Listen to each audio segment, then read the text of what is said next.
That's right. It's the inevitably nonsensical, yet hopefully enjoyable, After Movie Diner. If you enjoy the show and have pursued the recommended treatment from your medical providers, why not support the show on Patreon over at patreon.com/After Movie Diner. You can also donate to the show directly at aftermoviediner.com. Rate and review the show wherever podcasts are found, and rating and reviewing is possible. Even a 1-star review provides useful insights on exactly the sort of petty-minded and wretched individual who negatively reviews free entertainment they do not need to be consuming. So, without further dribbling, John Cross. Hello and welcome to the After Movie Diner. And yes, we have come to the end. It is the last episode of Sleazy Spader Springtime for 2024. Potentially the last episode of Sleazy Spader Springtime forever. There are a few little performances that if we wanted to do like Spader scraps down the road, it's something we could potentially do. But this is probably the last ever leading performance Spader conversation that I'm going to have on the After Movie Diner. So who better to be in the guest host seat than the man who has been with us these many years through every single episode of Sleazy Spader Springtime, who has brought us emails galore, comments galore, and did his own Sleazy Spader watching session with his long-suffering wife, Jo.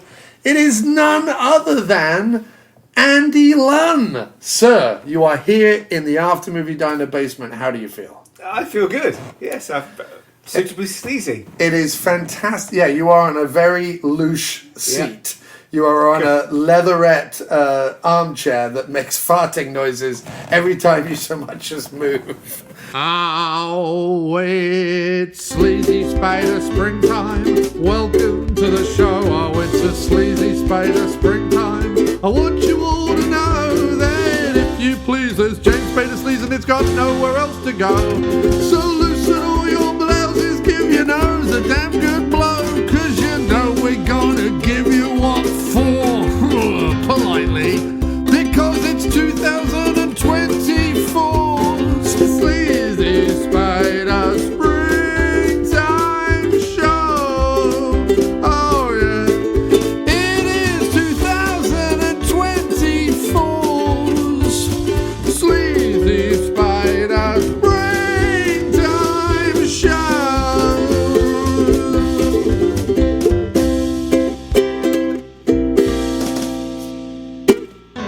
But look, I was saying to Andy before we started recording, you know, for years, the After Movie Diner used to be in a diner and have tons of background noise and whatever. And now every sniff, cough, farting chair noise and everything else, I try and edit out. And then I think to myself after editing these long-winded podcasts, the hell do I bother? People listen for years with fucking clinking plates and crashing cutlery and banging things and drills and AC units and people talking in the background. It was all fine, right, Andy? Yeah. So, what I wanted to ask you, I don't know, have you ever been on a podcast before? Yes, I've been on a couple of the Wayne Gale Variety Hour podcasts. Okay, so I'm not popping your podcast cherry. No. Okay, so you're comfortable. I've made you comfortable. Yeah. You're a couple of beers in. Yes, you're happy. Yes. Okay, good. So let's start. First of all, you're in Connecticut. You're in America. You're in the basement. We'd only met once before in London in the pub. How does it feel to be in the belly of the diner beast, such as it is? It's an honour. It's a big honour. It's nice to finally kind of see where the magic happens. And how does it feel to be closing out what has been an epic multi-year Spader adventure? Terrifying. Yes. Well, it just worked out to me because I've been, Sleazy Spader kind of eked into summer this year and whatever, don't care. And oozed. Yes, it slid into summer on its own stomach juices. Because I imagine Spader, especially as it's become more portly, that the stomach probably has juices. What a horrible image. I always think of Dan Aykroyd playing the mutant babies in Nothing But Trouble, where they're all oiled up. Yep. And I don't know why I think of that, but or Fat Bastard with the sort of greasy stomach. I think Spader probably has a greasy gut. What do you think? I think so. No, after years of abuse, after years of fluid abuse, Spader has a greasy gut. I quite agree. And so this is the last one. I started to realize that. Well, I had a couple that I'd recorded with Matt. I had another one with Mo. I was really, really, really trying to do one more between Mo's and yours that was going to have a female co-host, because I wanted to cover Secretary with a female, because I thought that would make it interesting. I'd always said I wouldn't do Secretary because it's already so sleazy. Like, what would you possibly... I mean, the whole movie is predicated on his sleaze. Yeah. But I thought maybe I get a female co-host. I had someone specific in mind, but she's sort of not podcasting on the head for the moment. So that might not happen. But then I thought, well, look, Lunn's coming over. He's visiting. I've got to rope him in to be the last... because you've become, throughout the Sleazy Spader Springtimes that we've done, however many we've done, 7 or 8, and the diner, you've become the mascot. The constant, the through line. The through line. The Lunn emails are the through line. And I hope we've always done your emails justice. I know that we knew each other before I started doing Sleazy Spader, because you used to write into Profondo Cinema, and I used to write into Profondo Cinema. And I'm pretty sure you had written in to my show prior to Spader, potentially maybe once or twice. I'd have to go back into the annals of history at this point to figure out when that was. And yet, when we started Sleazy Spader Springtime, I can't remember, was I aware of your... Like, was it your email saying my wife and I have been watching Spader that kickstarted this? I don't think so. Or did I start doing these shows and then you were like, wait, yes, I the think wife and I did? Yeah, ours was 10 years ago. Ours was definitely 2014, according to the reliable Letterboxd. Well, that was 3 years into my show. Right. So maybe you mentioned it and it gave me an idea. I don't know. Otherwise, you must have been listening to the show and went, wait, Sleazy Spader? Joe and I just did this a few years ago. I think that's what happened, yeah. You were like, I can't believe John, of all people, is about to embark on the same insane mission that you did. So talk to us all about your own Sleazy Spader journey. And I know we were discussing last night and you couldn't quite pinpoint. Yeah, I'm not sure how it started, whether it started with the... I can't remember whether the Blacklist was already on, and that's where we were watching that, and we went to Spader. I mean, I've been watching Spader on and off for years. He's been a constant in most he's always been, Gen X's sort of... Him and various other people are just people you're watching. And he is a sort of key Gen X icon. I know he doesn't get quite the sort of praise or mentions that someone like an RDJ or even with his recent documentary, like some of the Brat Pack, Andrew McCarthy and Rob Lowe and people. But I don't know. I think we grew up with Spader. I mean, Spader has been a constant in my life. There hasn't been a year that I've been alive that Spader hasn't squeezed one out. And in terms of his films. And so I think that I think he's a Gen X icon. I think we can call him that, right? Without too much fear of being people writing in. Well, when John said Gen X icon, I don't think anyone's gonna. I wish I got hate mail. That would be so fun, wouldn't it? John, when you said James Spader was a Gen X icon, I think what you need to realize is it would be great if I had nitpicky listeners like that. Sadly, I only have about 4 listeners. It's not a big deal. But yeah, so talk to us about you start. So Blacklist was I think that's what was happening for that time. And then I must have just suggested, I think we watched Mannequin, I think was the first one.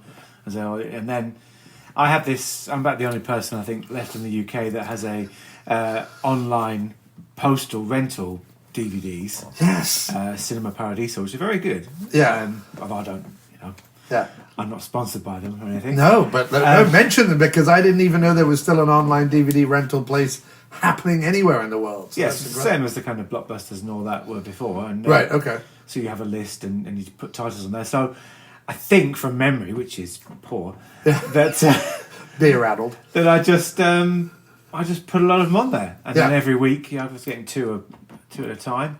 So how do you do? Do you do it? Is it like a monthly subscription, and then you can pick Yes, as many? you can have the subscription Okay. package I'm on. You can have as many as you like within a month. So I kind of, Right. if I can get 2 in a night, I'll post them back and Yes. then get another 2 in the week. So you can get Nice. plenty. Look at that right there. Yeah. It's fascinating. I mean, There's cheaper packages where you're only limited to 2 a month or Right. something, but Oh, here's a quick question, because we were going through the whole public versus privatization. Since Royal Mail has been privatized, can you still squeeze 4 discs in a week, or has the mail slowed down? That's a good question, because you're the only yeah, one it's getting been- regular mail.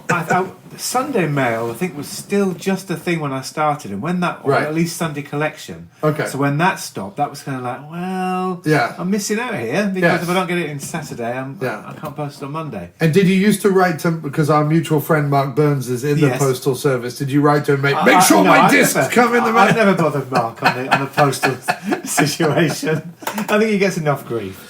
Gee, from what I've I would seen. love to have Mark on the show and be like, so how many people still rent from DVD places? And he'd be like, nobody. Nobody, yeah, well, Andy yeah. is the only one Yeah. keeping Cinema Paradiso alive. There must be. I mean, it seems to do all right. There must be more. Right. I know no one else. I mean, I know a lot of people that like Yes. films. I know no one else that does that. Yeah, it's fantastic. I think it's fantastic. First of all, I think it's fantastic. Secondly, I like the idea that Cinema Paradiso, that's the name of the rental Yes. company, is really just one guy with a collection like mine or bigger than mine or Yeah. whatever. That every so often just goes, this Lunn fella keeps ordering a lot of movies from me. You're single-handedly like keeping him and his old dear in business, which I think is wonderful. Now, some of the more obscure Spaders, Yes. were you able to, like Deadwood? Is it Deadwood? Deadwood was on there. Yeah. Oh, Deadwood wow, on the list, Deadwood yeah. was on there. Yeah. My goodness, it must be less rare in Europe then, I guess. Because Yeah, I over guess here so. it's unheard of. Yeah. I still need to have it. I think it's one I Right. want to have, even though I know you didn't particularly care for it. But No, it's not that I didn't care for it. I cared for it quite a bit, but it was one of the ones that falls into. There are sort of 2 types of Spader films. They all in some way revolve around his penis, but Yes. there are ones in which the entire plot hinges on him having sex. Star-Crossed is another one, Yeah. where he has to have sex with the alien or they all attack Earth or whatever the plot of that movie is. I just remember him hanging out in pool halls wearing scarves, being like, how is this an alien movie? But okay.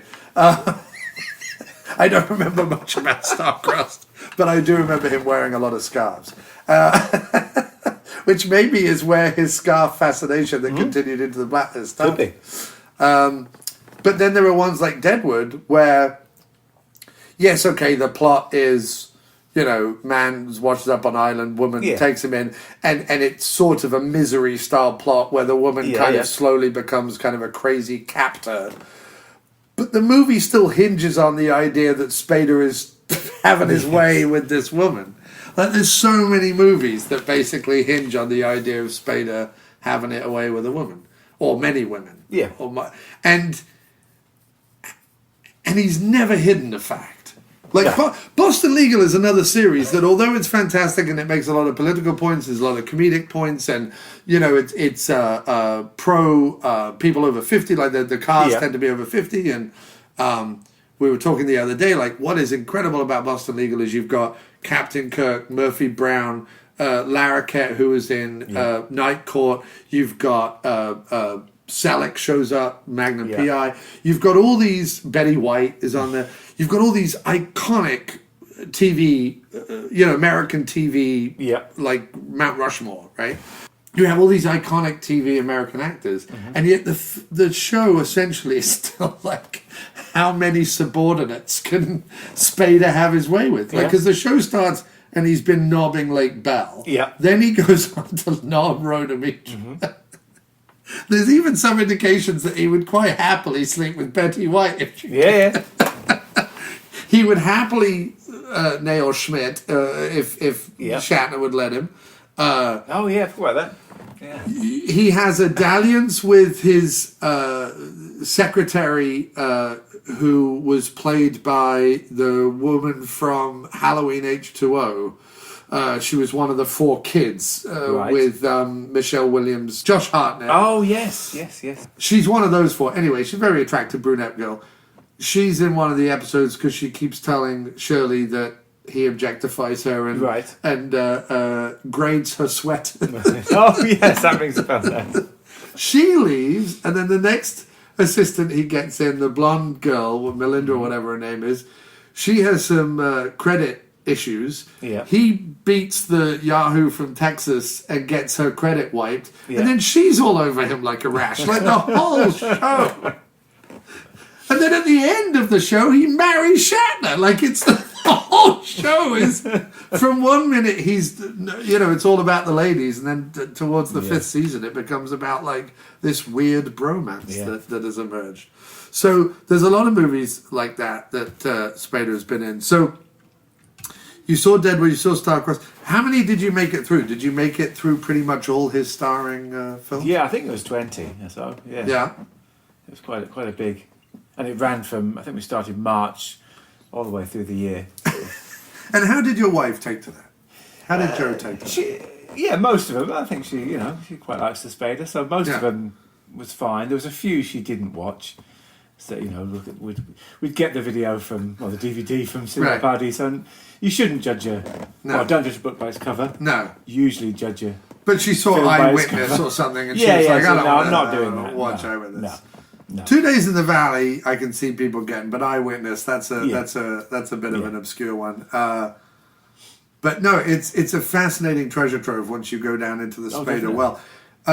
Your son John is phenomenally well versed in film, thanks to you, and speaks very eloquently on the subject. Was he part of any of the Spaders, or was he a little young at that point? Then. He would only have been 8 or something. Yeah. Yeah, you don't want to start 8-year-olds on Spader. No, even the ones that don't have any graphic content. Yeah. He's graphic enough, I feel. Yeah. Right? There's too much. You don't want to scare John, and John being no. Wait, there are men like this in the world? It's a lot. It's a lot. Spader's amusing, but you don't want to create a... No. You don't want a Spader in your house, really. No, exactly. Well, I think the thing I've always said is is if someone went, oh, it's okay, James Spader can take your daughter home, you'd go, no, there's no way on earth. As much as we love him. As much as we love Spader, there's no way on earth that he's driving my daughter home, if I had one. There's just no way. He's not driving my wife home, my aunt home, my mother home, my grandmother home. No women are getting in a car with Spader in my life. That's as much as I trust him. Yeah. To some extent, I don't trust him with the ladies at all. Not at all. So it was just you and Joe. You watched a bunch. Now, do you have your phone? Do you know what ones on Letterboxd you were? Oh, yes, I can find out. And I can bring it up. So when you look up James Spader on Letterboxd, you get several lists that people have created. Yeah. We've got James Spader created by a person called Kika that just says, watching every James Spader movie until I stop being in love with this man. Check notes for random thoughts. Then Andy said, all the James Spader films I've seen ranked. That was 29 films. Kiko's watched 45 films, so she's beating Andy. Then you've got not Andy Lunn, but different. Then you've got Screen Drafts, just has James Spader at 7 films. There's Kay Hagan and Jen Johans draft the best films ever made starring James Spader. James Spader movies ranked by how much a fetish is taking over his life. Oh my God, I've got to see this. What do they reckon? They reckon Crash is above Secretary. Then Sex Lies Video, Bad Influence, Mannequin. How is Mannequin number 5? What fetish is taking over Spader in Mannequin? Mannequin doesn't play... James Spader, rather, doesn't play the main guy. It's he's the sleazy boss. True Colors, there's no fetish in True Colors. White Palace, yes. Tough Turf, okay. So, yeah, I don't agree with this list at all. James Spader's Dick, a film retrospective. Films either outright about Spader's member or an important plot point hinges on his past, present, or future actions. They reckon Crash, Sex Lies Videotapes, White Palace, Secretary, Bad Influence, Wolf, A Dream Lover, Storyville, Stargate, and 2 Days in the Valley. That wasn't me that did that list, was it? And I forgot. No. Okay. I said you need to add Driftwood and Star-Crossed to the list. I commented on that 5 years ago. Wow. Someone said, the most valued list on Letterboxd. Thank you for your service. Yeah, we're looking like I started with Sex, Lies and Videotape, Okay. which I think ties in with. I've had a strange thing with Soderbergh over the years, where I liked Sex, Lies and Videotape when I first saw it, sort of early to mid '90s possibly, Yeah. and then have hated every single film of his since. Soderbergh. Yes. Yes. Up to that one with Claire, what's her name, from The Crown. Unsane was it called? Or something? No, Unsane is Never something heard like of that. Never heard of it. Claire, I can't remember her name Don't from know. The Crown. So that was a 30-year sort of dislike of Soderbergh. You don't even like the Ocean's 11 or anything no, like that? not really. I Okay. try them, and it's always Yeah. So I went back to Sex, Lies and Videotape and still liked it, Okay. and then it kicked off from there. Really? I really should have. Oh, wait. I think I made a list somewhere. Did you? I think I did. I think I made a Sleazy Spader Springtime list. In fact, I'm almost certain I did. I just don't know if I kept it up. Sleazy Spader Springtime. It only has 20 films on it. Okay. So, over the last 4 years. So I have to update it. So Jack's Back I gave 3. Dream Lover I gave 2. Supernova I gave 3. Watcher I gave 2. White Palace I gave 2.5. Bad Influence 2.5. New Kids 3. Storyville 3. Starcross 2.5. Speaking of Sex, did you ever see Speaking of Sex I with did see Bill that, Murray yes. and Yes. yeah, that's a weird one. Not the 2. best. Sex, Lies and Videotapes I gave 3. Tough Turf 3. Eyewitness 3. Alien Hunter 2.5. Wolf 3.5. Driftwood 1.5. 2 Days in the Valley 3. Stick Up 3. Slow Burn 1.5. And Keys to Tulsa 1.5.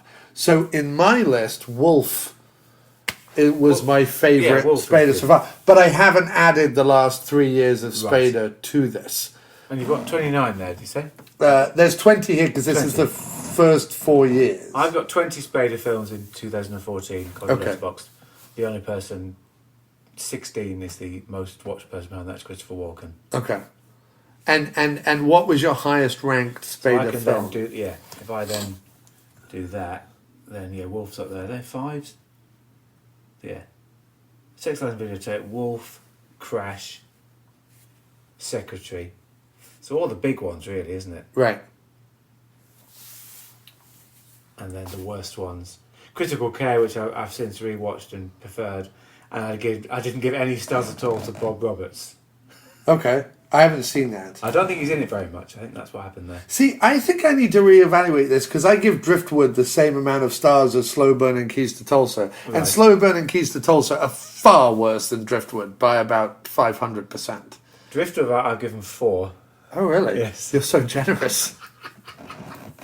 So What was it about Driftwood that really made you... I don't know. I just Was it Anna Massey showing up in the flashback and you were like... amused by it. What do I stay on here? Yeah, what are you saying? I don't think I've ever seen a movie as unintentionally hilarious as this one. Yes. It's Misery without the snow and the knolls. Or anything happening. However, unlike Misery, it's not really any good. Right. Yeah, But I still nothing give it actually 4 happened. stars. I don't know. I mean, what's funny is, I don't know whether you have this as you get older, I think you do because we both have that memory issue. I feel like I need to now rewatch Space. I mean, I could listen back to the podcast and maybe it would jog my memory, but... I recall you really not liking it after I'd... Really? Yeah. But then I've also given Alien Hunter 3.5. Oh, that's Which seems weird. very generous for something. It does, for Alien, But I for remember Alien being really Hunter. poor. Yes. But Slow Burn and Keys to Tulsa still remain the worst too, I think. Slow Burn. I got those on here. I must have watched those that year. Yeah, they're not on that year.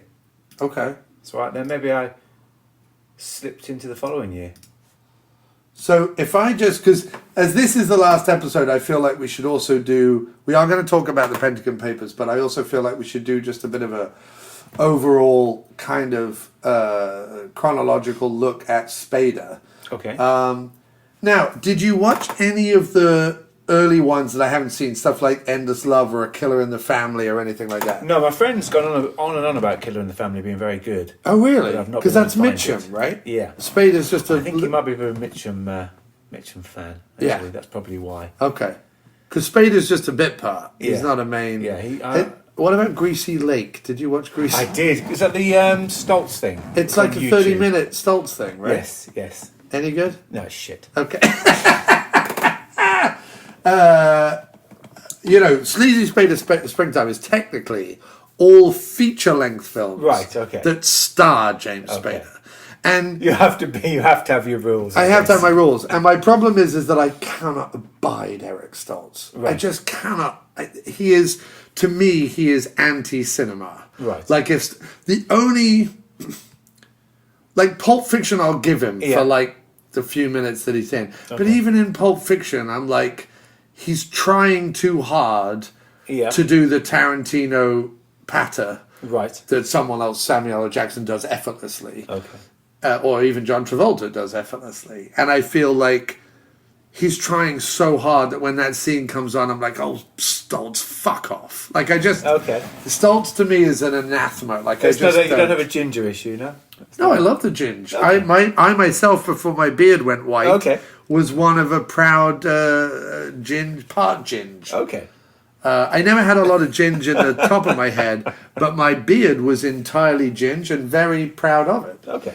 Spader is a sort of strawberry blonde. He does, yes. He does. He has a little bit of a ginge to him, especially when he takes off his shirt and you're like, oh my god, all the Yeah. freckles Oh, yes.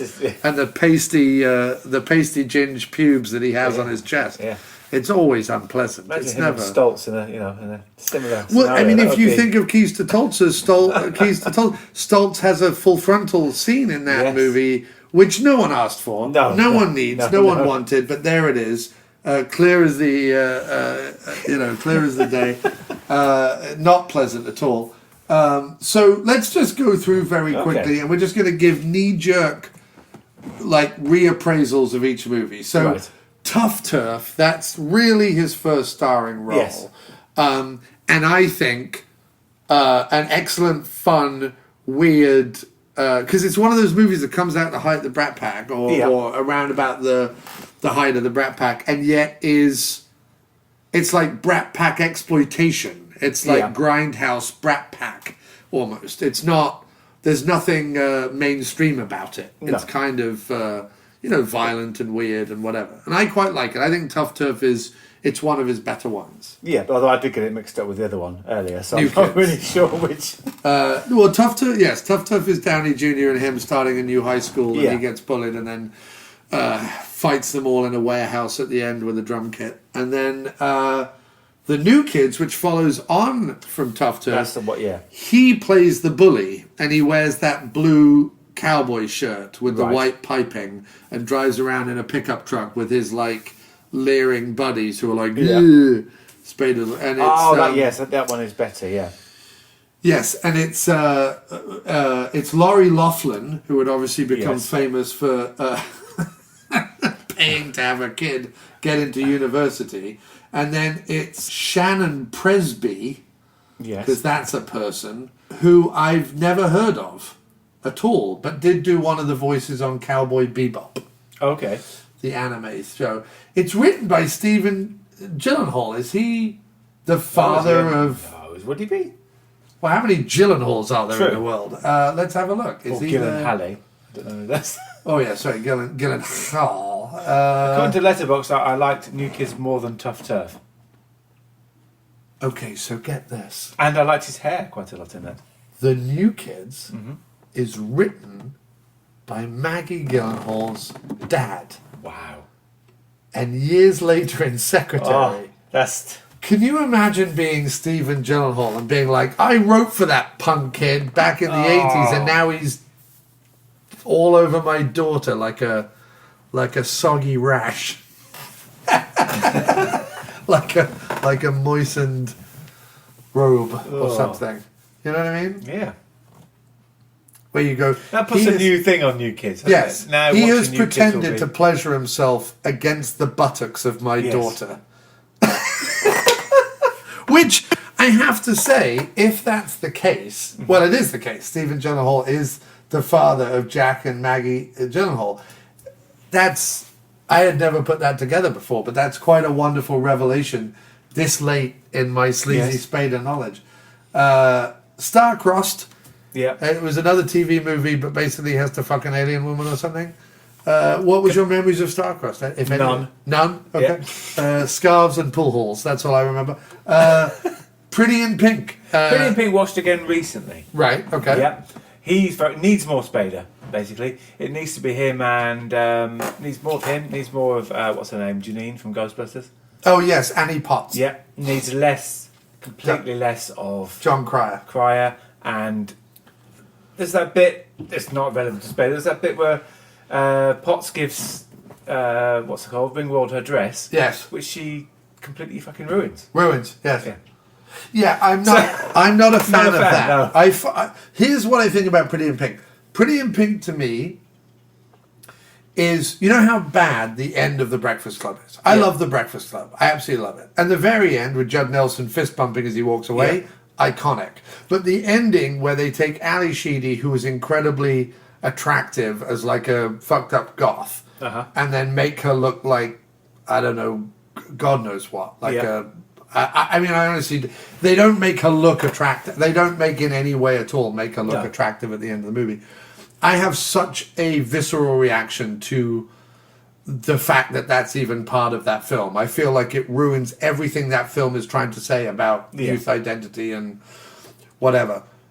I feel like Pretty in Pink is the end of The Breakfast Club just stretched out over a whole movie. Because I'm like, if you think I'm watching this movie and I want Ducky to end up with Ringwald, I mean, are you insane? Like, there's nothing interesting about Ducky at all. And look, I'm not going to say that I wasn't at some point in my life probably a bit of a Ducky. I probably was. Meaning, I wore a lot of ludicrous clothing and lusted after women who would never, ever give me the time of day. I'm not going to say that it isn't accurate. I'm just going to say that I don't want to watch it on film. Yeah, it's not what I want to see. I want to see Spader. Yes. Spader, Potts. Yeah, because he shows up in his, like, soft-top car with his cigarette hanging out of his mouth and his pale blue suit with his floppy hair.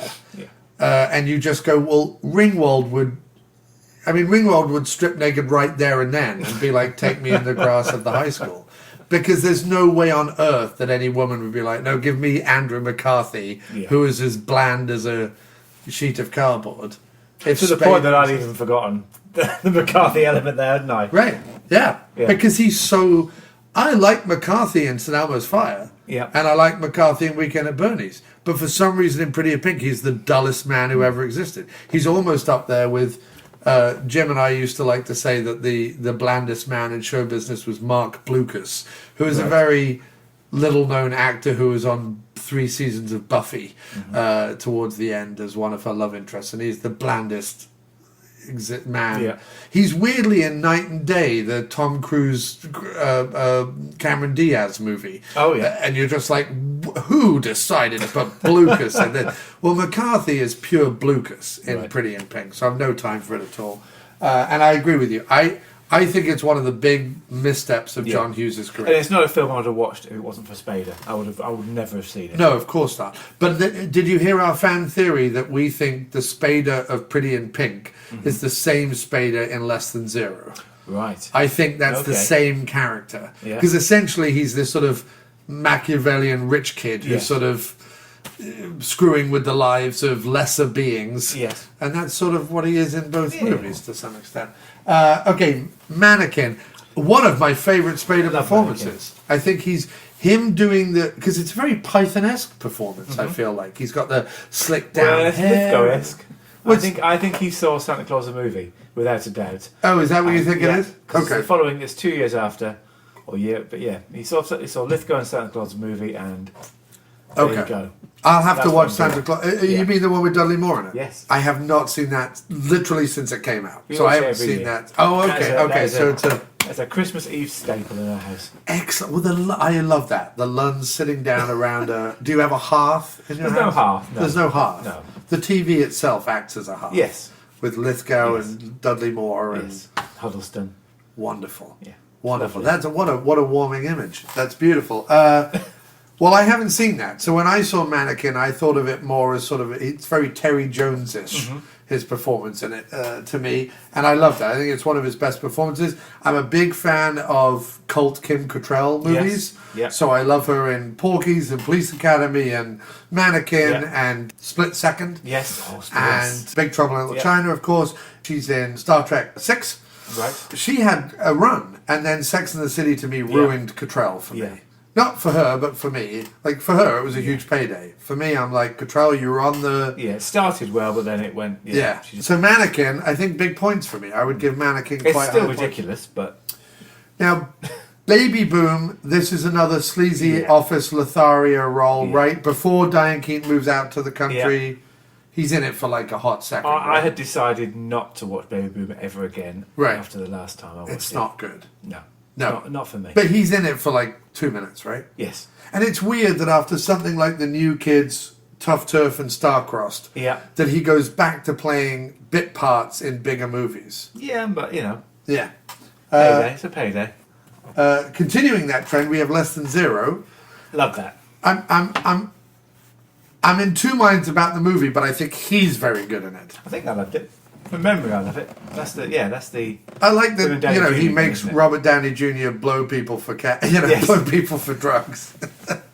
He's like, you'll do blowies, right, for crack. Then we have Wall Street. I mean, he's barely in Wall Street, right? Is he in Wall Street very much? Is he in Wall Street? Apparently so. Oh, okay. But he's not one of the main three. No. He's not Douglas, Sheen, and whoever the other one is. So we'll skirt over that. Jack's back, though.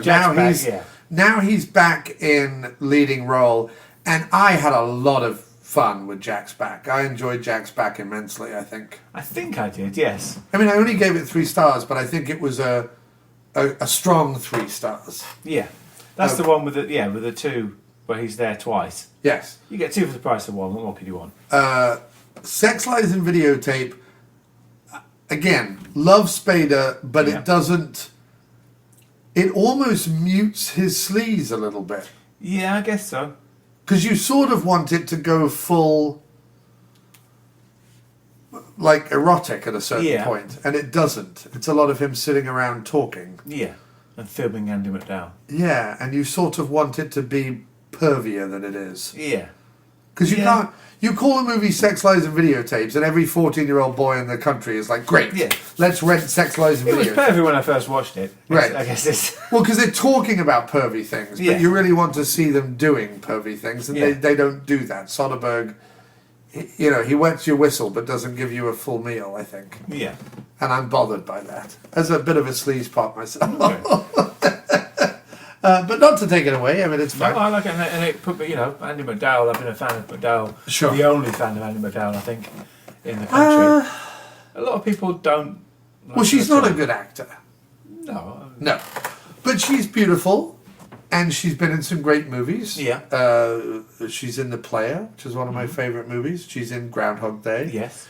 I can live without 4 weddings. She's the weak link in Groundhog Day, but she's in Groundhog Day, I think.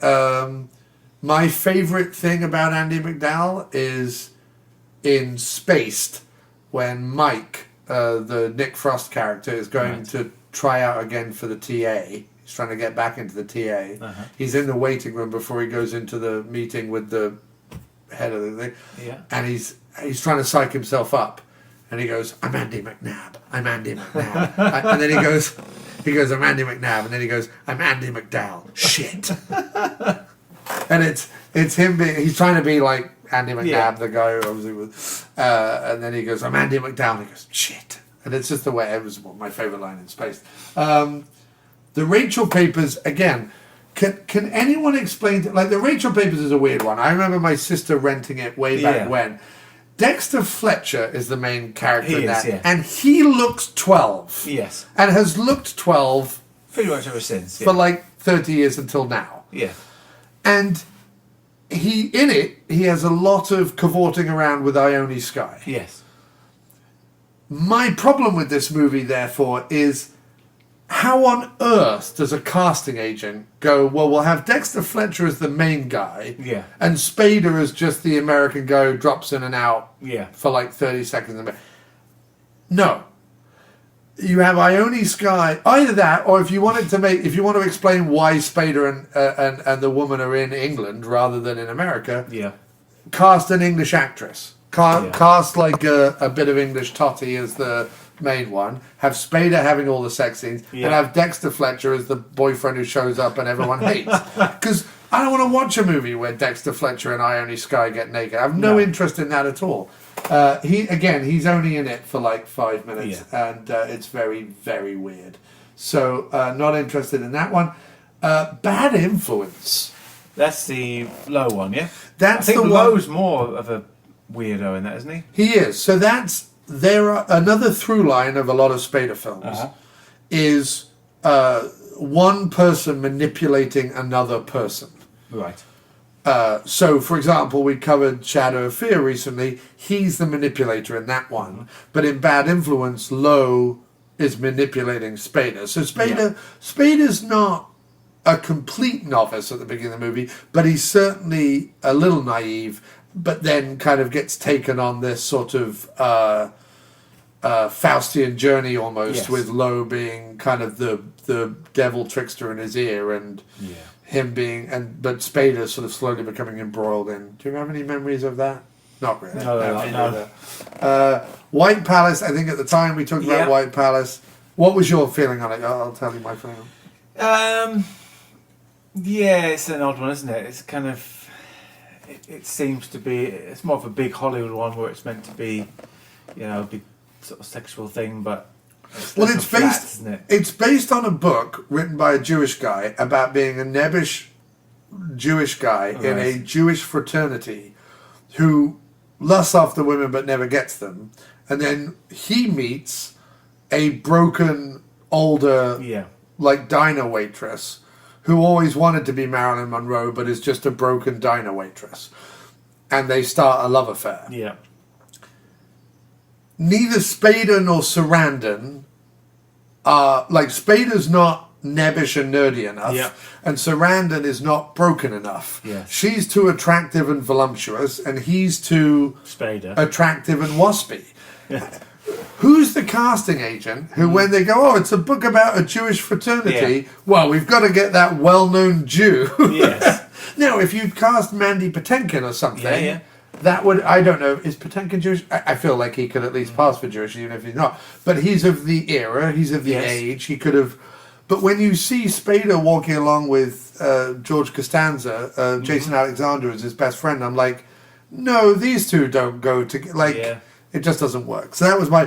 White Palace is great because during a sex scene, Spader wafts a stale sandwich in his face, which is absolutely glorious. I also heard someone review it once where they said Spader spends the entire movie going down on Sarandon.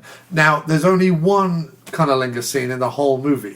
But that person clearly stopped watching. That was it, He just rewound over that bit over and over. True Colours, I just covered with Mo Porn, so we'll be talking about that. In fact, by the time this episode airs, people will have just heard me talk about it. True Colours, I feel, is the anti-Spader because it's the one movie which has so little sleaze in it. Because Cusack just sucks the sleaze out of the room, I think. But it is... True Colours does start Spader's political... Because obviously Boston Legal is very political. True Colours is political. The Pentagon Papers, which we're going to talk about in a minute, are very political. I feel Bob Roberts, obviously, political. But Storyville, he plays a would-be politician, right? So I feel like there's a little. I think Spader. I always look for through lines. I think that's something. Storyville, I have no memory of, but it's basically him playing kind of a Kennedy-like Southern politician who gets embroiled in a sex scandal. I have a vague memory of that. Very vague memory, right? But again, it's sort of a then he does the Music of Chance, which is really the weirdest of... That's the Durning thing, yeah? Or no? Durning, M. Emmett Walsh, Mandy Patinkin, and James Spader. They are in a car accident. They wind up in a big stately home. And two old men I think, like, kidnap them and force them to build a wall. Yes, that's correct. Yes. It seems like some kind of Beckett kind of thing, doesn't it? Right, exactly. Yes, it's sort of got a Waiting for Godot type feel to it. And it shouldn't work, but it weirdly does. I seem to remember quite enjoying it a little bit. I think I half enjoyed it for a moment. I don't know. But it's an odd one. I mean, of all his career, it's a little. He doesn't do a lot of existential, angsty art films, and that was one. What have we got? We've got Dream Lover. It's meant to be sort of a Fatal Attraction type of thing. It doesn't really work, I don't think. No, it's got Major Namick though. She's wonderful. Yeah, and he's wonderful. But I think when she turns the tables on him, he's not very good at playing that. Right. He's not good at playing desperate. And I think that's what bothered me about the film. Like, I seem to remember a scene at the end where she's in a institution or something. He comes and visits her, and she's, like, blackmailing him by a tree or something.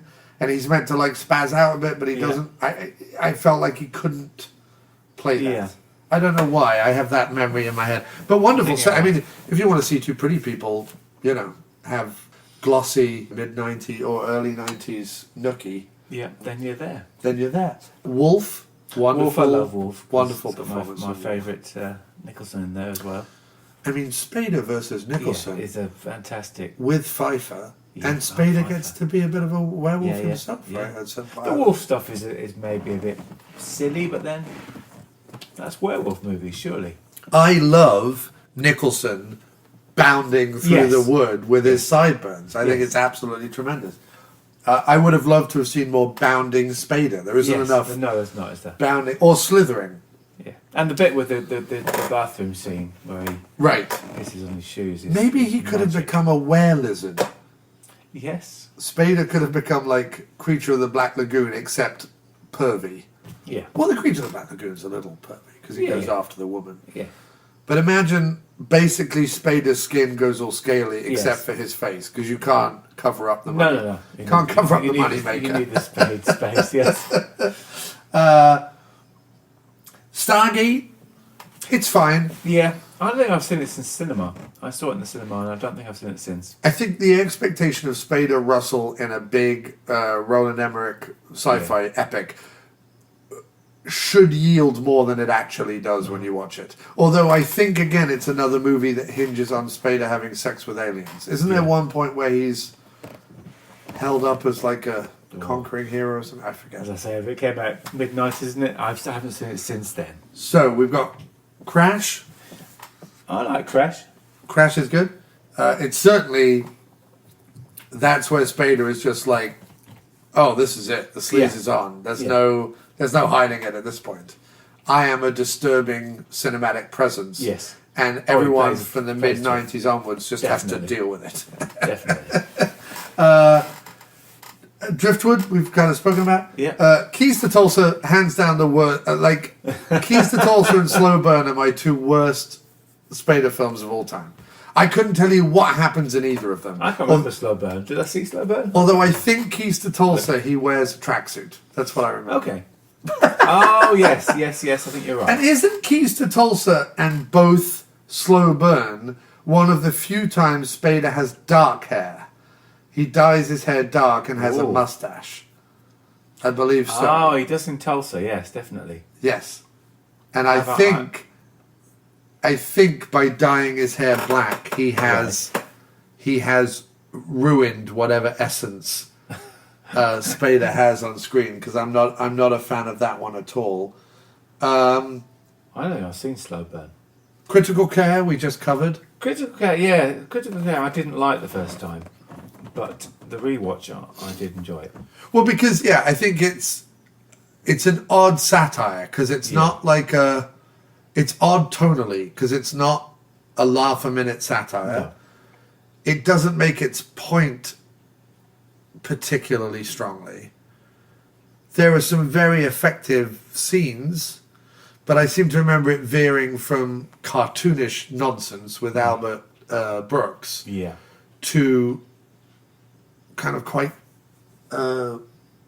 quite heart-wrenching scenes. Poignant sort of. And I feel like it didn't manage the ups and downs of that particular. And as you said, the opportunity of the Spader. How do you have Spader and Mirren in a film and neither of them? Like, it's just, it's unforgivable. It All Came True, or Curtain Call, which is the infamous. I've spoken about this before. I loved that when I watched it, and there was a YouTube version. I thought it was wonderful. I liked it. I didn't like it enough to defend it against Jim's constant attacks. I thought it was great. But I liked it a lot. It's criminal it's not available in the UK. I can't. Yeah, because is it Maggie Smith as well? Maggie Smith, yep. And Michael Caine. Michael Caine and the lady from Line of Duty, Jill from Line of Duty. Oh, okay. I don't know her. That's the okay. Yeah. I need that. I need a copy of that. Supernova, which I feel like, like that documentary about the Superman movie that never was. Yes. Which I still haven't seen. Again, in the UK, it's very not good. Available. I think I'm glad you enjoyed it. No, I think I think I donated to it and got a digital copy or whatever. But Supernova is a movie that requires a full-blown documentary about it because it's Francis Ford Coppola and Walter Hill. Oh, right.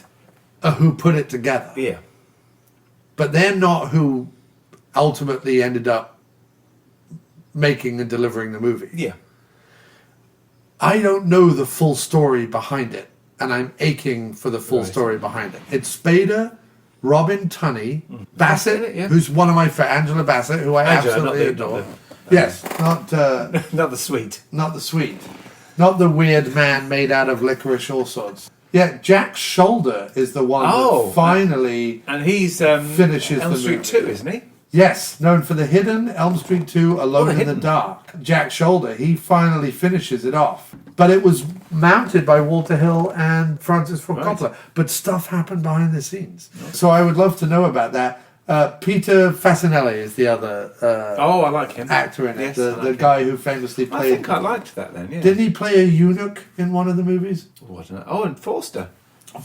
Lou Diamond Phillips. Yeah. I feel like it was meant to be a sci-fi film that was meant to be like a huge deal. Yeah. And then something fell through and it kind of limped straight to video sort of thing. That's what it was. But I want to know more about it. And with the sci-fi, maybe off the back of Stargate. Yes. But I think Supernova is one that I think is ripe for rediscovery. I think I need to go back and watch it again.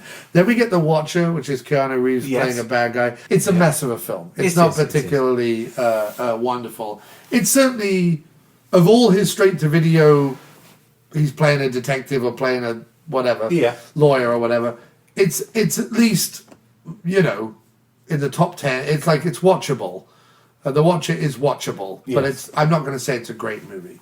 Then we have Slow Burn, and speaking of, Slow Burn is awful. It's interminable. It's Spader and Minnie Driver, and I cannot really abide Driver either. No, She's sort of one of those that I'm just like, who the fuck gave her any time of day? I will give her Grosse Pointe Blank, because I think in Grosse Pointe Blank, I think she's really playing to her strengths. But from what I remember is her and Spader walk around the desert shouting at each other, and then I fell asleep. It was not a good movie.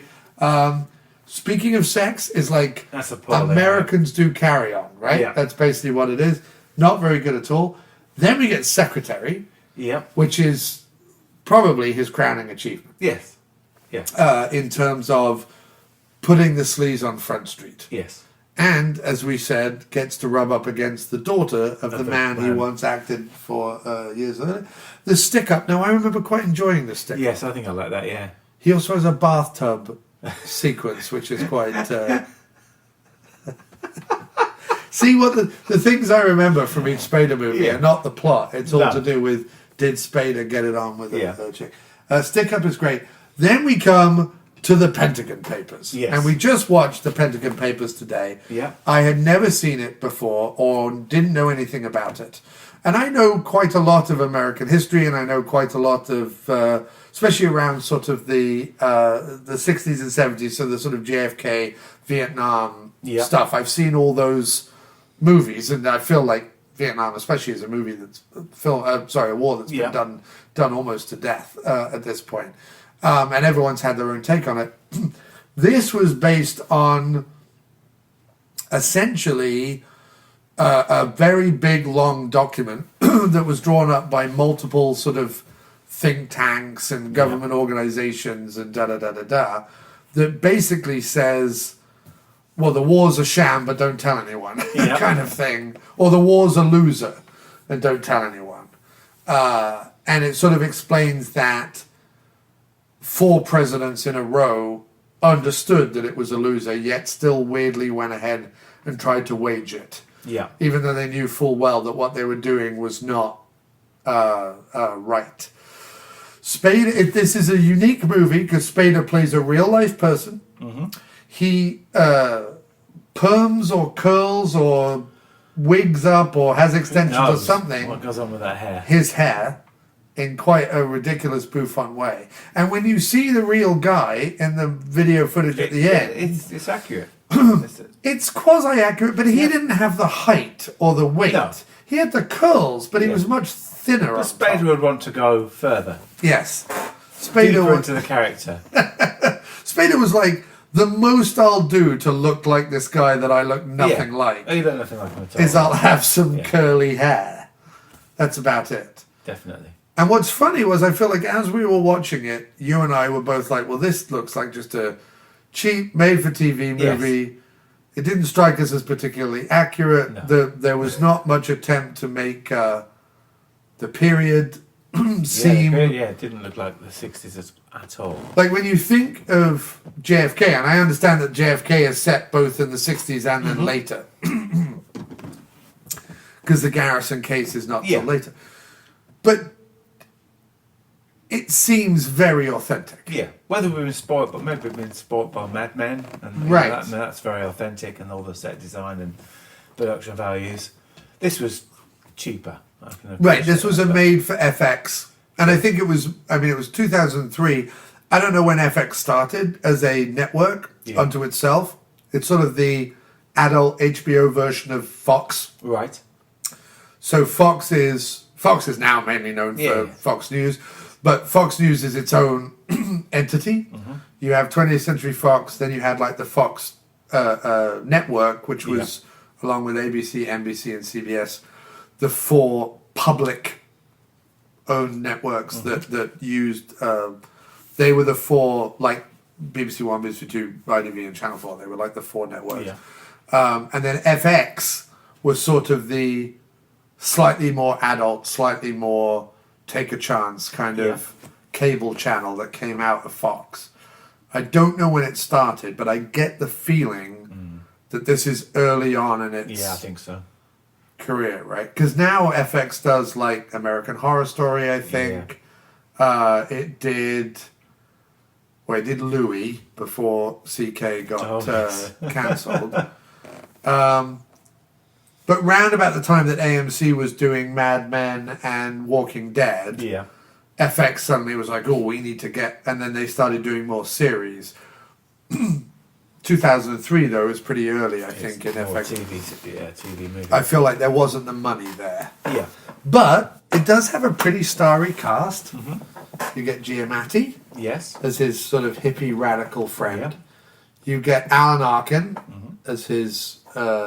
Nice bow tie. Nice bow tie. Again, Alan Arkin, who even back in 2003 was still playing like the old professorial type.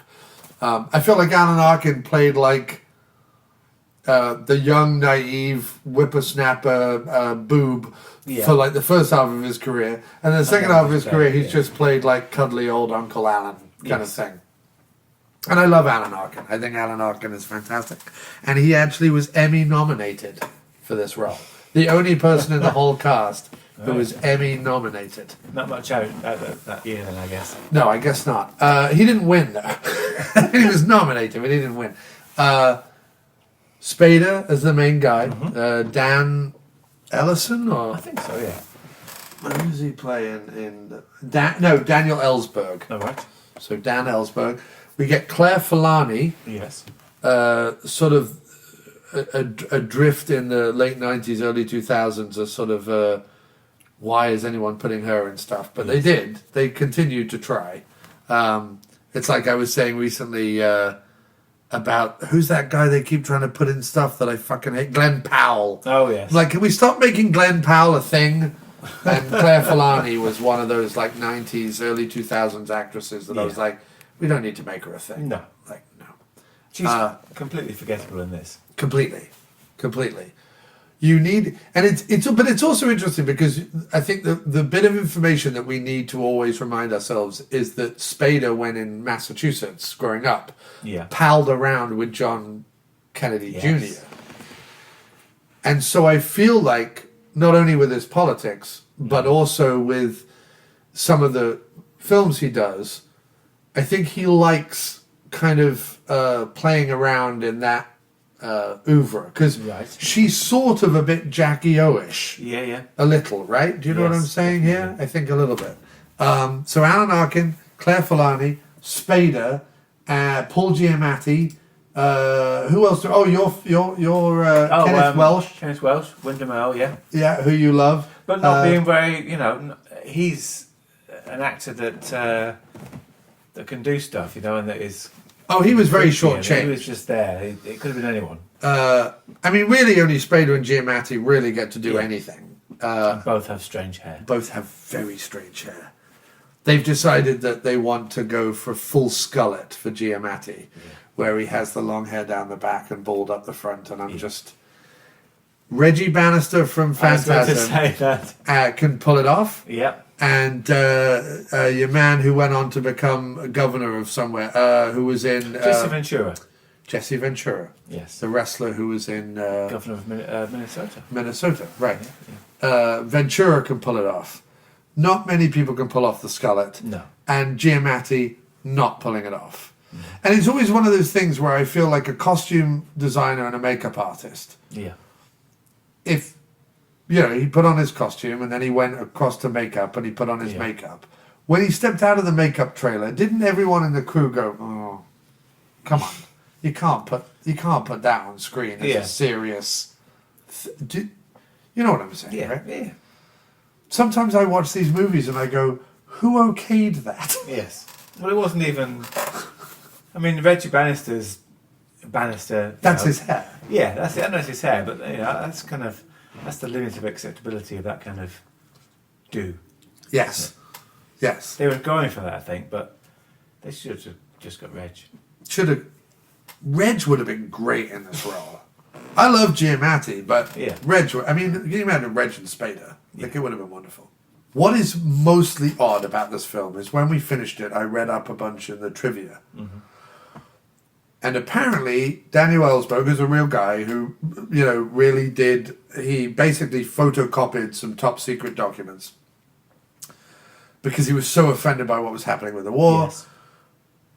Yes. Shot them to the New York Times and the Washington Post.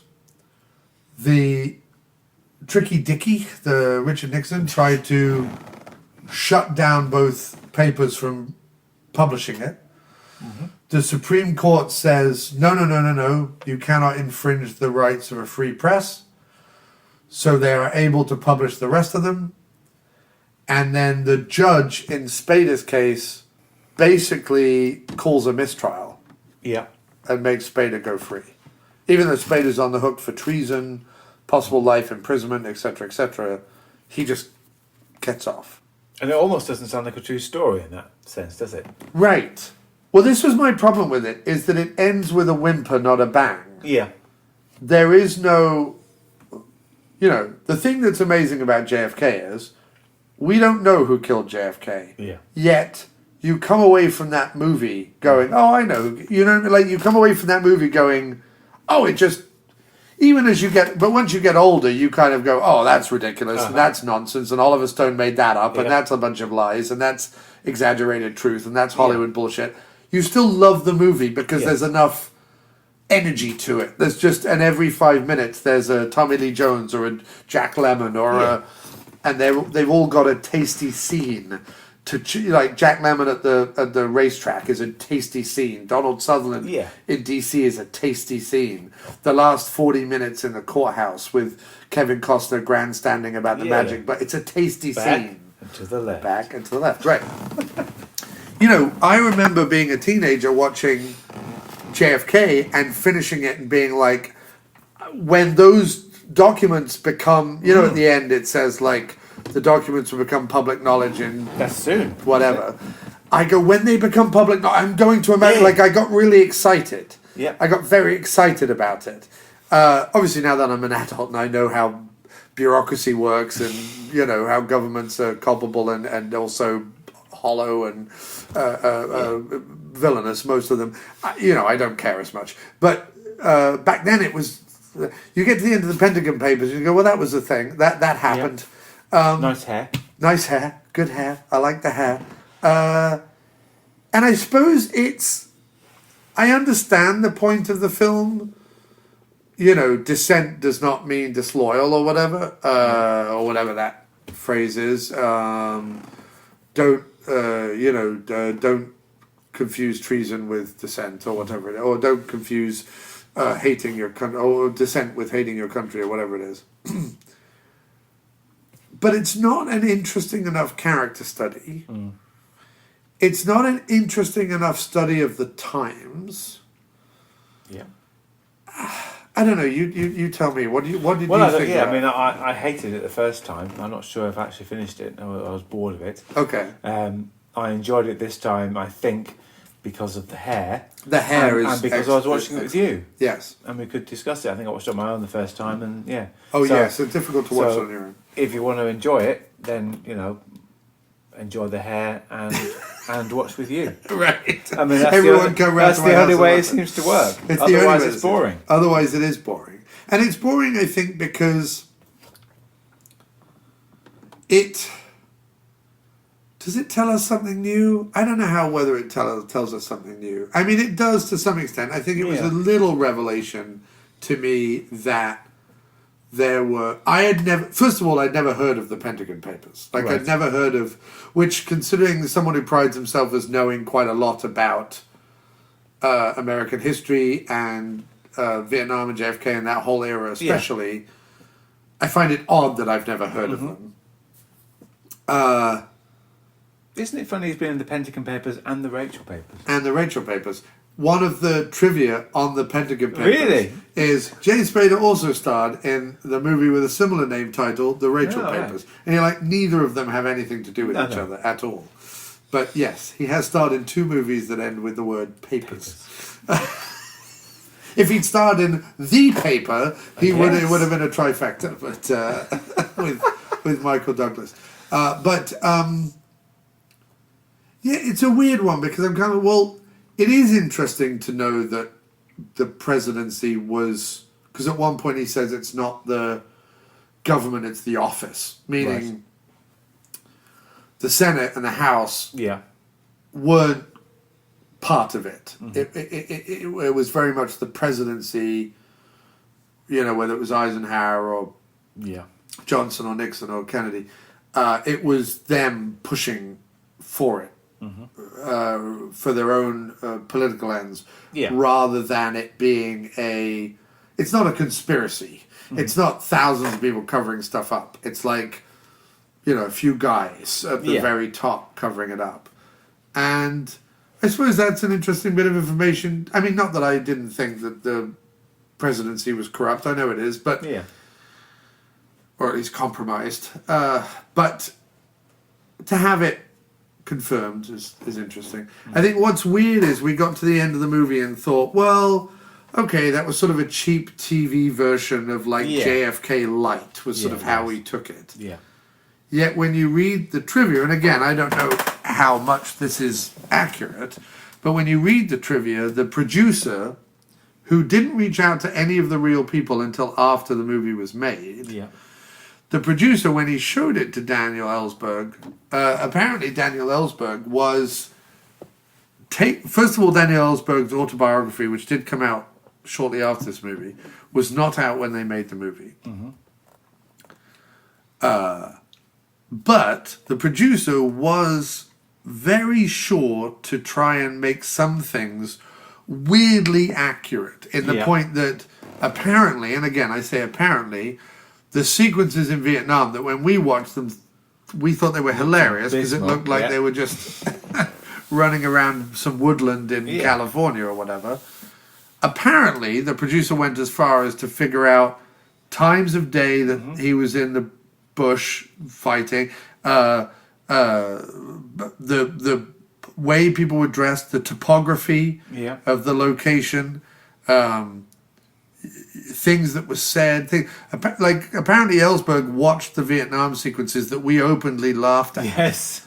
And said they were one of the most accurate things he'd ever seen. Which, I don't know if he's saying that to try and sell the movie or if it's true, but isn't that baffling? I mean, having watched it... Or was he high as a kite at the time? I don't know. Because people don't know this, but years ago when I finished sixth form college, when I finished university rather, I made a feature-length comedy movie called Zombie! And in it, because I wanted my friends to play ridiculous American soldiers and I wanted to do a bunch of jokes about Americans and stuff. Yeah. Also, I wanted to get guns in the film, and there's no way to do guns in England back then. I know now there are more guns because I see armed police in London all the time now. Yeah. But back in the day, there were armed response units, but there wasn't guns in England in the same way. So, like Shaun of the Dead, no one's like shooting zombies until they pull the gun down in the Winchester. In my movie, which I wrote before Shaun of the Dead, I was like, well, I can't have my students on the run from zombies wielding guns and things, but maybe I'll have like a troop of American soldiers who are like dropped into this zombie infestation to kind of stop it from becoming an outbreak. But the idea was that the Americans would send the most useless of soldiers. Like, they so didn't care about England that they just sent a hodgepodge of weirdos to defend it. And in the midst of all this, my friend John Wallace, who was playing the main sergeant of the little troop of American soldiers, has a flashback about Vietnam, because of course he does, because of course you want to do a flashback about Vietnam. And we just went into the woods around High Wycombe with him in like fatigues and filmed, we put it in black and white, whatever. We had him walking through the thing with a plastic gun or whatever. Because whatever. The only reason I'm bringing this up, when I watched the Pentagon Papers, I was like, that's basically what I did. Making zombies. I just got a bunch of people in. We went down to the local army surplus stall at the market. We used to have a Saturday market in town, and it had a little army surplus store. And I just bought the cheapest shit they had. A few green things, a few camouflage things, a little hat thing, and couple of gun holders and things like that, and little canteens, and that's what we think. And we just filmed it in black and white as in walking through some woodland that had kind of hanging vines, so that it looked a little bit more Asian, I suppose, or Asian topography rather than High Wycombe. And that's how I felt about the Pentagon Papers.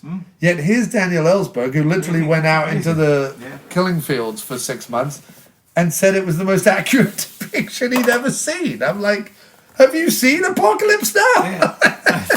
Have you seen Platoon? Have you seen...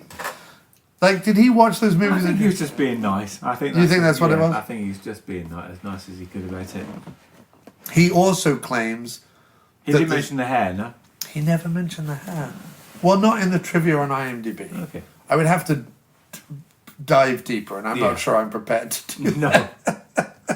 He did say that the other scene that was spookily accurate, because he's still with his wife, Claire Filani's character, Patricia, in the film, who, again, weirdly has a boyfriend at 1 minute, shows up at Spader's apartment, sleeps with him, and then we never see him again. No. That's the power of Spader, I guess. Yeah. But also, the guy had a line. Like, why pay that actor to have a line? Like, just get him out of the scene.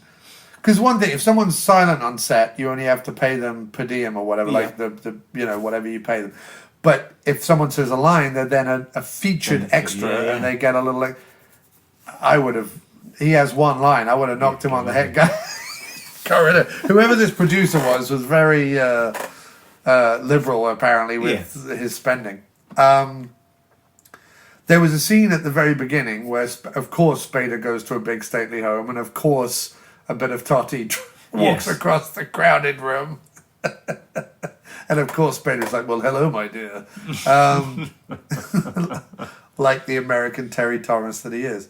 And that was Fulani.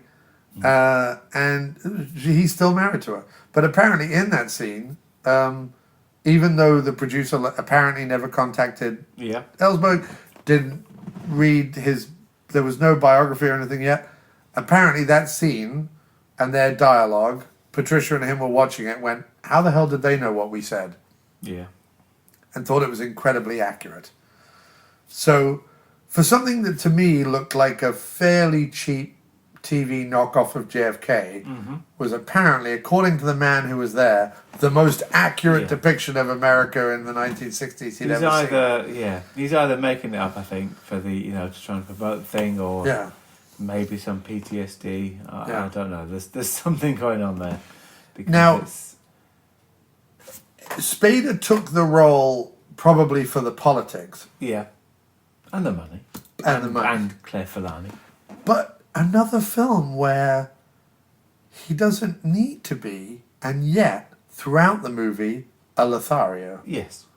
To the point where even Giamatti shows up and says, you could take one of your latest conquests, like a Swedish air stewardess or something. And I'm like, was this guy...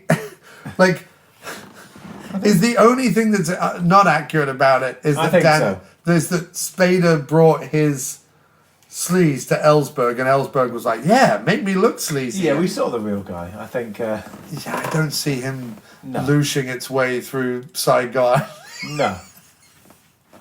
What about the fact that in Saigon he shows up in Saigon and every single one of his friends or people he's met suddenly... But according to trivia, that's accurate.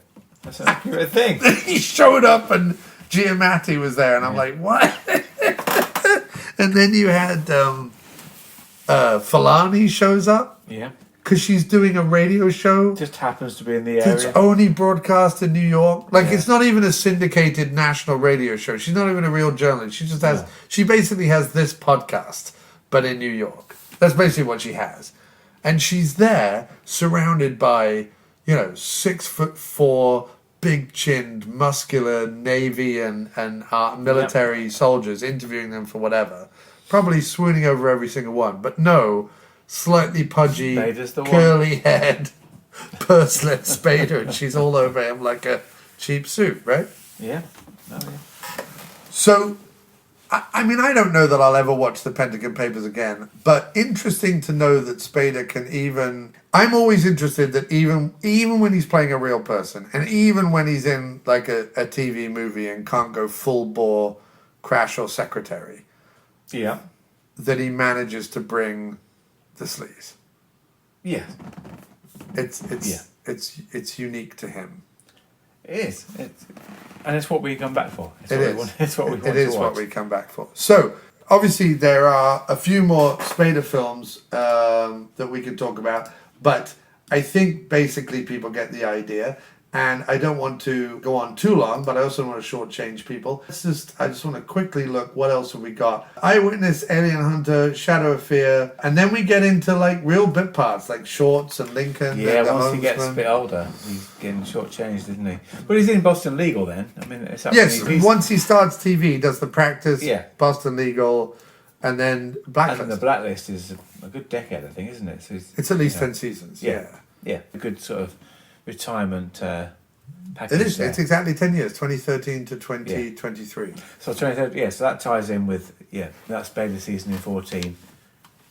Right, and so Shadow of Fear we just covered, so I'm going to go with that. So really, Eyewitness, Alien Hunter, and I don't remember much about either of them. Eyewitness has a political bent to the film. Yes, I think so. Yeah. All right, so Alien Hunter's more fun. Oh, definitely. I mean, Alien Hunter is basically like the Thing without a budget, right? Yeah. It's sort of just aliens possessing people. Am I right in thinking that? I don't know. I know, again, he shows up at a space base and happens to immediately bed a woman. Yeah.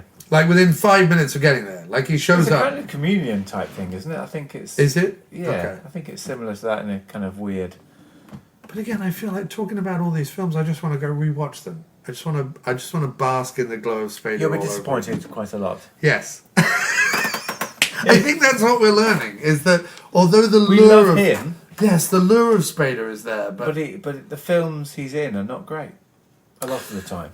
But I think what I've learned, and we've talked about this a lot in the last few days that you've been visiting me, is that I think what I'm drawn to, and I think I'm learning this more and more and more, it's not so much about the films these particular actors are in, whether it's Pleasance or Wingshauser or even Christopher Lee, Peter Cushing, Spader, whoever, Pam Grier, Angela Bassett, whoever.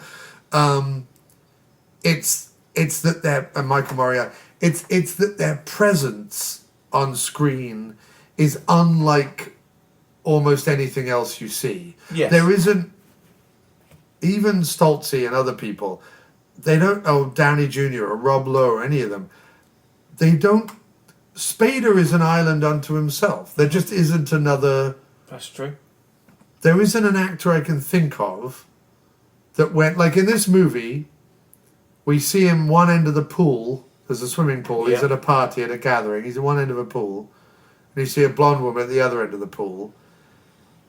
And immediately across his face, you're like, he's going in for the kill. Yeah. Now we then find out that it's his wife. Which hasn't been established at all. But even though there's nothing in the script and there's nothing overtly, the camera just settles on Spader. Yeah. And he goes from being normal Spader to being like, there she is. And it just immediately becomes like this wolfen lizard, I'm going to possess that woman. Yeah. You know what I mean? And it's unlike anybody. There's no one else that does it. I can't think of another person that when you're watching them, you go, like every time they so much as look at a woman on screen. I can't. There was I don't know, but I don't know, David Warner's always a little weird. Yes, he's always good. He's sleazy, but he's definitely got that kind of weirdness to him. Yeah. But Spader, and I think that's just what I'm drawn to. I'm just drawn to those kind of performers that have their own thing. So lastly, what I was very happy about, I was Googling a bunch of things today about Spader just to sort of round it out. And I found this, Andy, that I thought you'd be interested in. The Pro Teacher Community Forum. Right. Back in September 21st, 2014. Oh, so that's when I was doing the quest. Right. Eliza Bennett, so obviously a P&P fan. A hint to Pride and Prejudice, wrote a post. Is it weird that I find James Spader sexy? I don't know why you're posting that on the Pro Teacher Community. Yeah. But she is. She says, now that he is bald and older, and I didn't find him attractive when he was young and thin and handsome, I don't like him when he was younger, Brat Pack actor, but now I find him incredibly sexy on the blacklist. Is that weird? Andy, I ask you, is that weird? Well, different folks, different strokes. Right. Someone said, no, I feel the same way. He felt fake in his earlier years. Yeah. Especially the roles he played. But now he feels comfortable in his own skin and pretty sexy, although his nostrils are uneven. Are they? I've noticed his eyes are uneven. Oh, okay. But his nostrils I've never noticed. I never really looked particularly at his nostrils. His eyes are uneven, so one eye looks straight on. Yes. The other eye, he's not bug-eyed like Marty Feldman, but ever so slightly, the other eye looks off to the right. Is it looking sort of keeping an eye? Yes, it's probably the roving eye. Yeah. That's what it is. As Cliff Richard sang about. He's got a roving eye, and that is why. From the. Oh, I know the tune. Yes. She says it's a good thing. Then she says it's also a good thing that I'm not a nostril woman. Ah, okay. Is that a thing? Listen. Everything on this earth is a thing. Oh, true. I think. I remember being at college and a guy who I was at college with, who was an art major, who was incredibly pretentious, and likened himself as something of a daring kind of goth S&M Yeah. type once showed me an art book by an artist that was entirely nostril sex. Really? So it was nostrils drawn. It was all pen and ink or pencil. Yeah.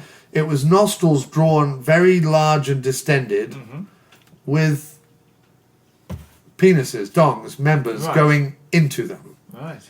So when she says it's a good thing I'm not a nostril woman, Yes. which I think is that was the alternate title to Natural Woman, the song. Yes, it sounds like a song, doesn't it?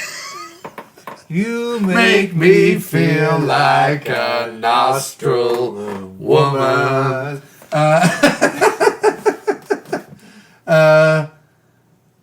Someone else said Freckle Juice. Oh, that's a horrible name. Freckle Juice, who's a senior member. I think Spader would like freckle-juiced female members. I agree, although I admit I've always thought he was sexy. Okay. 76 Lake says, he and Andrew McCarthy were my favourites from the Brat Pack era. I love him in the Blacklist. Oh, Tammy NJ comes in with an alternate response. Oh. He grosses me out. Really? I never ever thought he was handsome. I hated him and all his hateful characters. Now, Andrew McCarthy, on the other hand, sigh, she says. But I don't think it's weird that someone becomes more attractive as they age. I think some people, usually men, in parentheses, carry themselves differently as they age, more of a gravitas that can be attractive. I tend to like older guys in general, but not James Spader. Make that clear.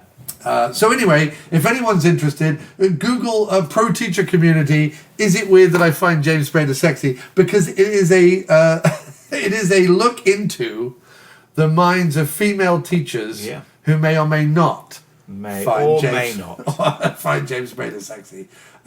There's also RPG Net that says, explain to me the sex appeal of James Spader. So I was watching Boston Legal with my girlfriend and another girl last night. Ooh.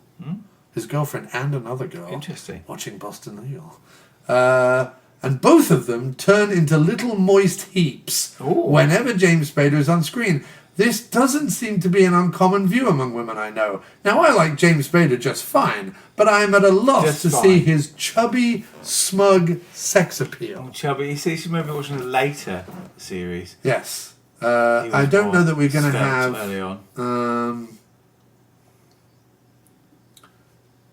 James Catt says, I have to say, him and William Shatner are awfully cute together, and I like the episode where they end up in bed.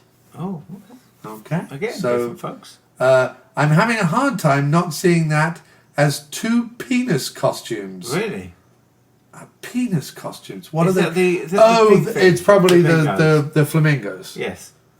I don't think flamingos are overly penile. No. They're pink. Right. But other than that... Yes. If your penis looks like a flamingo, right. then I recommend a doctor appointment. Right. If it gets narrower as it gets to the end and it has a beak... Yes. Go to the quack. Go speak to someone. So what I like is, and as we wrap up Sleazy Spader Springtime, there is never not a bad time to Google James Spader. I'm just saying that the wealth of information... Do you think he has done that? Oh, every day. Yeah. I imagine he Googles himself daily. All right, this is absolutely the last thing, I promise. Oh, the end. The end of the end. The end of the sleaze. Writer's Block Magazine. Students' Magazine for Writing, Art and Photography. I don't know when this is from. It doesn't have a date. Oh, no, I do. It is from August 21st, 2017. Oh. And they did the top 15 best James Spader performances. And I'm going to run them down for you, and we'll see if we agree. Number 15, Tough Turf. Okay. I would probably put that in the top 10, but okay. Yeah, number 14, The New Kids. Oh, no, that's The New Kids is higher up. It is. Yeah. Number 13, Curtain Call, or It All Came True. Oh, I love Curtain Call. You're a big fan of that, right? Maybe number 5. We should have covered that film instead of Pentagon Papers, but okay. Number 11, Storyville. I can't even remember that one. Yeah, get it out. Get it out of the top 15. No memory of that. Number 10, Bad Influence.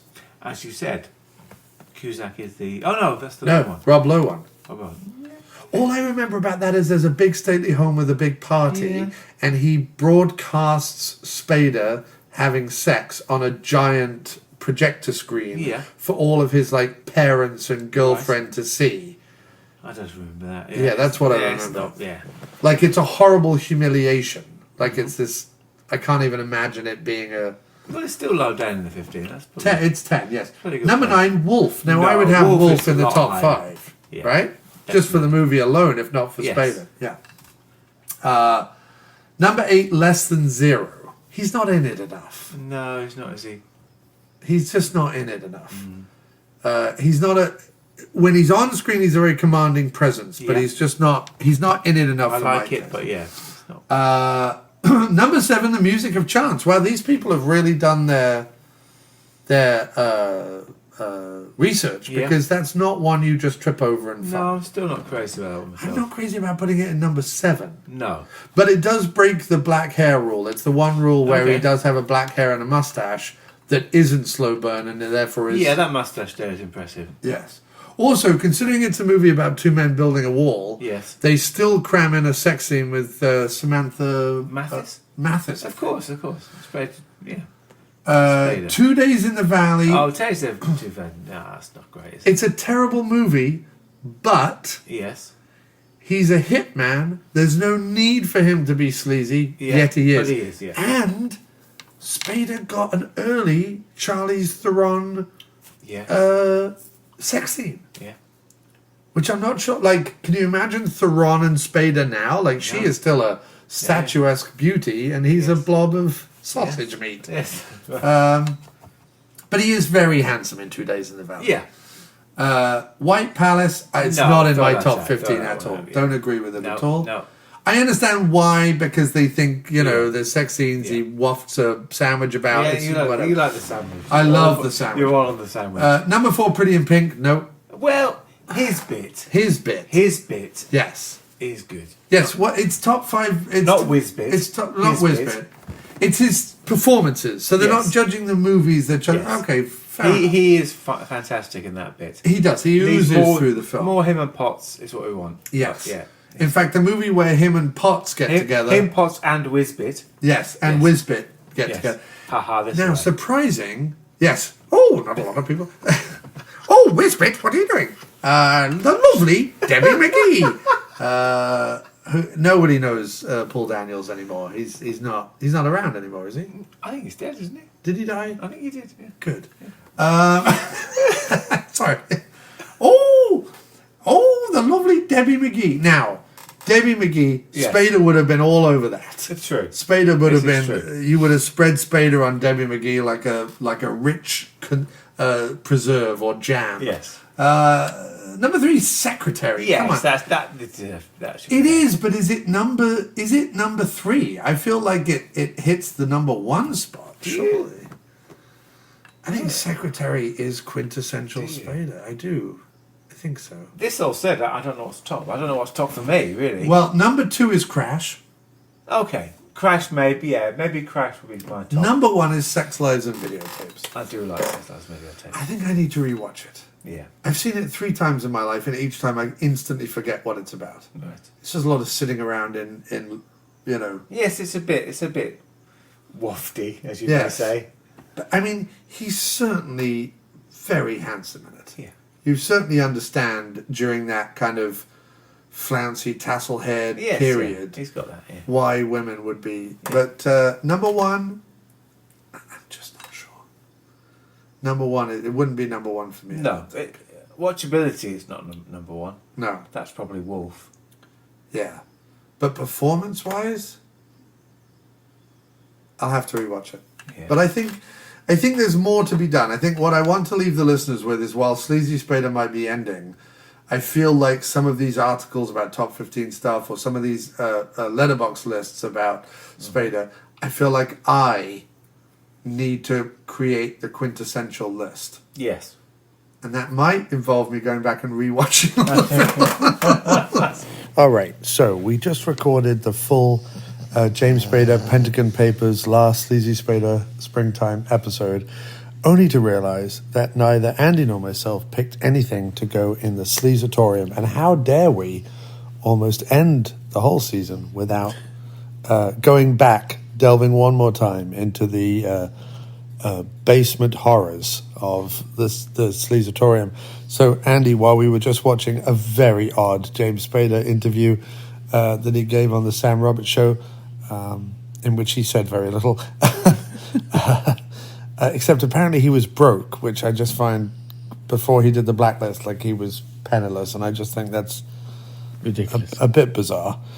Even doesn't he get residual checks from Boston Legal? I think so. Whatever. Anyway, also like all the movies he's been in. Yeah. Like, I don't know. Anyway, what from the Pentagon Papers, which I agree was not the sleaziest of films, but what from the Pentagon Papers do you think he would have in the Sleazatorium? I think the blinds. there were some nice little blinds in his office, in his rather empty office. Yeah.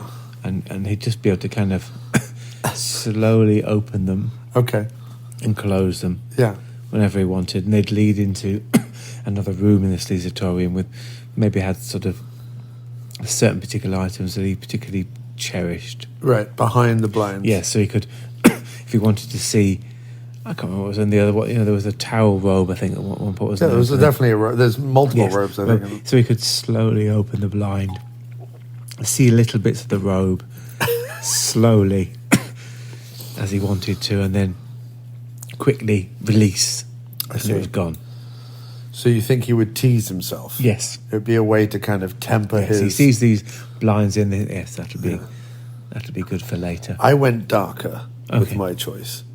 I went a lot darker. Uh-huh. So, you know, in the Vietnam scene... Yes. They get to the village where everyone has been killed, but there's also a claim that some of the Viet Cong have been killed. Yes. But there's no evidence of the Viet Cong being killed. And therefore he doesn't believe it. He just thinks the villagers have just been killed by American soldiers. And he looks around on the floor, and there's sort of a dummy, I assume. Yes. Of sort of a dead, fetal Vietnamese villager. I think he has that. Right. In the Sleazatorium.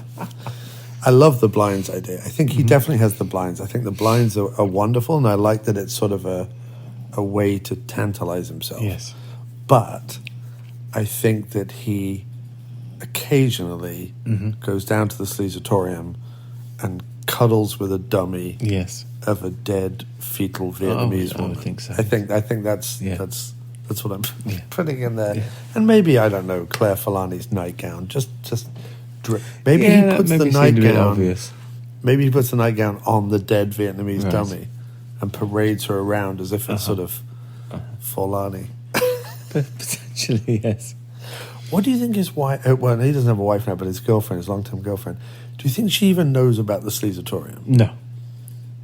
So you think there's an entrance, like a secret entrance in his house? Yes. That she doesn't know about at all? Yes. God, that makes it even more insidious. Do you think there's a time when he gets older, when he's in his 70s or 80s maybe, where he tells one of his children where it is? Possibly, yes. It's got to be in his will, though, right? Yes. That he bequeaths these horrors. I think the wife wouldn't care. Just, she's got to know what a... Yes, she knew what she was in for. What she was getting in for, right? Yeah. Well, sir, thank you ever so much. I think that does... we've got nothing else to do, right? There's nothing else to add to that. No, other than I think the blinds sort of maybe... Fascinated by your blind obsession. Kind of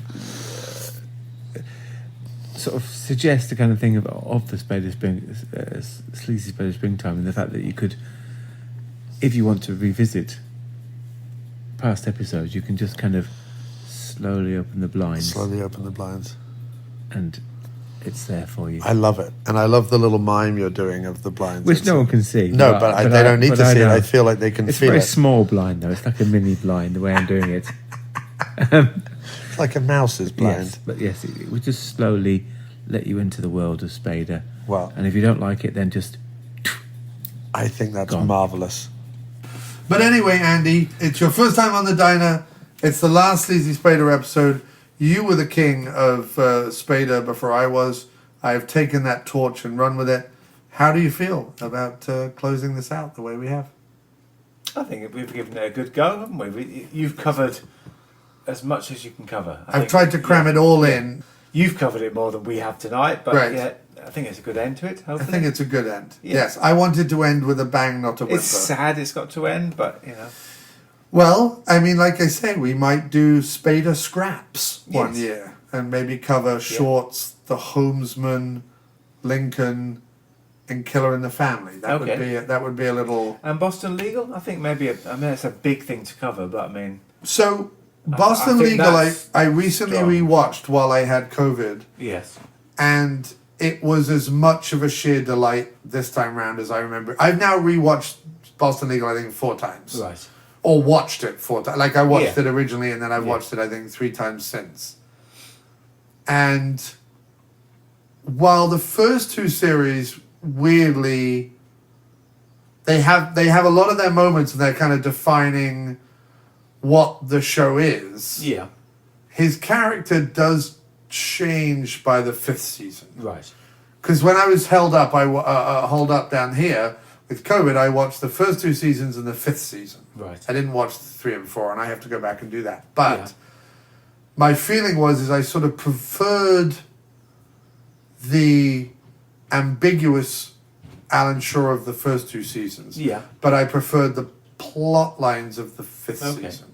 That makes sense. I mean, could you cover it in like a kind of series, like could you have next year's Sleazy Spader being Series 1 Boston Legal and each year is That would be a tall order. Yeah. I think what you're trying to do here, Lunn, is rope me into 3 more years of Spader, and I think all good things have to come to an end. They do. I would acquiesce to, in 2 or 3 years, when I've feeling the pang Yes. of doing Spader scraps Right. as 4 things. Whether I would do a deep dive into Boston Legal, I feel like I would have to stop the diner and do one of those podcasts where every episode of the podcast is 1 episode of the show. Oh, right. That's a lot. And I don't know that I could really have the patience for that. Yeah. But who knows? The world, I mean, listen, we've all decided that the After Movie Diner must continue. Yes. We've all decided that it will potentially continue in rich, strange, and interesting ways. Mm-hmm. So never say never, my friend. Okay. Never say never. And that's where we end this Sleazy Spader Springtime with Never Say Never. Because also, who knows what he's going to do next? Who knows? That is exciting. Right? Hopefully he won't quit, retire. Hopefully he'll have something new. Yeah. I hope. Thank you ever so much, Andy, Thank for you. being the closer and this most auspicious Sleazy I hope I'm Spader. worthy of that. You have been very worthy of it, so thank you so much. All right, and that's it. We're done. We're out. Boom.